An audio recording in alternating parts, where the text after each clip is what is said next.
നമ്മളെ അനുവാദം ഇല്ലാതെ നമ്മളെ മേത്തൊരാൾ തൊടുമ്പം സങ്കടമാണോ ദേഷ്യമാണോ ഒന്നും മനസ്സിലാവള്ള.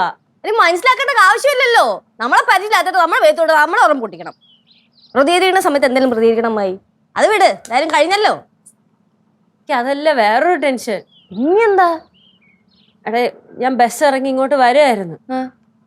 അപ്പൊ അയാൾ എന്നെ ഫോളോ ചെയ്യണമെന്നോ ഒരു ഡൗട്ട്. അമ്മായി അടിച്ച ആളാ? അത് അമ്മയുടെ ഡൗട്ട് ആയിരിക്കും. അങ്ങനെയൊന്നും ഉണ്ടാവൂല. ഇല്ലടേ ചിലപ്പോ റിവെഞ്ച് ചെയ്യാനാണെങ്കിലാ. അമ്മായി വെറുതെ ടെൻഷൻ അടിക്കേണ്ട കാര്യമില്ല. ഒരാളും അമ്മയുടെ അടുത്ത് റിവെഞ്ച് ചെയ്യാൻ വരുന്നില്ല. അത്രേ ഉള്ളൂ. ഇതൊരു കഷ്ടമാണെന്ന് ആലോചിച്ച് നോക്ക്. വീണ്ടും ആ തിരുന്നാലും വള്ളി പുറത്തിറങ്ങിയാലും വള്ളി. അമ്മായി ടെൻഷൻ അടിക്കേണ്ട അമ്മായി. അമ്മായി ഇച്ചിരി വെള്ളം കുടിച്ച് അകത്ത് നിന്ന് റെസ്റ്റ് എടുക്ക്. ചെല്ല്, അല്ലെങ്കിൽ വേണ്ട എന്നാ കട്ടൻ കുടിച്ചു. എനിക്കൊന്നും വേണ്ട. അല്ല നമ്മൾ ന്യൂസൊക്കെ കേട്ടിട്ടില്ലേ ഈ ആസിഡൊക്കെ എടുത്ത് ഒഴിക്കുമെന്നൊക്കെ.